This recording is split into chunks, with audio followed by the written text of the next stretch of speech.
So considering the fact I'm not well, I'm going to do just a little update on things I've been up to. Starting off with books. During this lockdown I've started reading a hell of a lot more than I normally would. So I've gotten through a lot more books than I actually thought I would get through in the year. So I suppose that's a good thing. I recently read Mary Shelley's Frankenstein. I've read Shaking Hands with Death by Terry Pratchett. I've read Art Matters by Neil Gaiman. I read Beneath a Scarlet Sky by Mark Sullivan. And a few other things that you can find the reviews for on my Goodreads page, which I will link in the description below. Or if you want to jump right now, you can find me under She Writes Stuff. And I'll be an author page because I'm a Goodreads author because of my book The Seven. So yeah, if you're interested in any of my thoughts and opinions on the books I've been reading, then you can find all that there.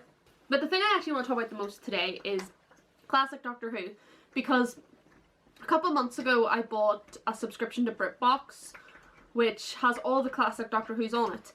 And as I've said on this channel before, I am a big fan of the classics. I used to watch my dad's DVDs all the time, but I never really properly watched like them consistently. There were bits and pieces I'd watch. I always watched Remembrance of the Daleks, I watched Genesis of the Daleks, I really liked the Daleks. And I always watched the compilation episodes where there were like different doctors, like the 5 doctors, the 2 doctors, the 3 doctors. I always watched those, and Dalek Invasion of Earth is my favourite story of all time. So I always watched it a lot, but I never really expanded my horizons and watched any more than that. So when I bought this BritBox subscription, I decided that I would watch a few more episodes that I never really thought of looking at before. And it really struck me how much new Doctor Who actually takes from old Doctor Who. And I already knew this to an extent, because I remember being terrified of the Curse of Fenric, which is a Sylvester McCoy episode, which involves these terrible creatures. They're horrible looking. And they suck your blood. I'm pretty sure they suck your blood till you're dead. And the entire episode accumulates with the Doctor having to break Ace's faith in him so that this monster could get past her faith barrier and basically destroy the enemy. And I remember when I was watching The God Complex, which is a series 6 episode with Matt Smith, Karen Gillan, Arthur Darvill, where they're stuck in this hotel, and it's basically based around everyone's faith, what they put their faith into.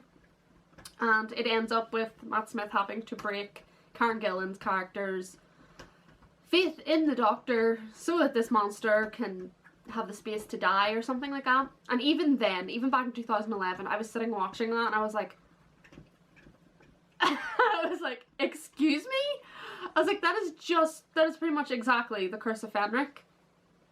And then just a few days ago I was watching the reanimation of The Power of the Daleks. It is fully animated as far as I'm aware. I don't think there's any version out there that's not fully animated because the BBC got rid of a lot of film of Doctor Who and they got lost to time. And they still have the audio, so they were able to animate a lot of it.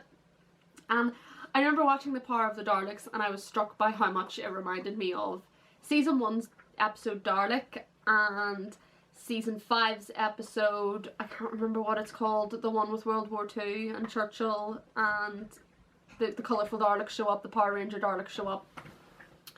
So it really struck me as, it reminded me of that because in The Power of the Daleks, basically the Daleks are trying to convince these people that they're their servants and they're working for them, and there's this scientist that's like, oh yeah, I did this, I brought them back to life and they're working for me. Which reminds me a lot of the Winston Churchill episode, because there was the scientist who thought he invented the Daleks were pretending that they were servants. And then it reminds me a lot of Dalek because the Doctor was kind of trying to go like, hey, they're dangerous, you need to destroy them before they get out or before they escape or you bring them to life, which reminds me a lot of Henry Van Staten and the Doctor trying to convince him, hey, let me kill him, these guys are dangerous. And and the more and more that I watched it, I was just like, oh my god, the new series did take a lot of inspiration, I call it inspiration, I just don't want to admit that it's inspiration borderline copying ideas from classic Doctor Who. There's also the fact that Jamie and Zoe from the second Doctor's adventures at the end of the War Games have to lose their memory of everything that they've done with the Doctor, and they are put back into their own time zones, which is exactly what happens to Donna at the end of series 4. She loses her memory and she gets put back into her time, and she just goes on with her life. To be fair, I don't think anyone in Jamie and Zoe's life knew that they went off with the Doctor, but still the whole memory loss thing kind of bordering on copying, just a little bit. I just find it fascinating because considering how little respect a lot of the newer writers have for classic Who, which you can see in Twice Upon a Christmas with how they treat William Hartnell's Doctor, and the fact that they turned the Doctor into a woman in the first place, they just have a lot of, they just don't care about classic Who anymore.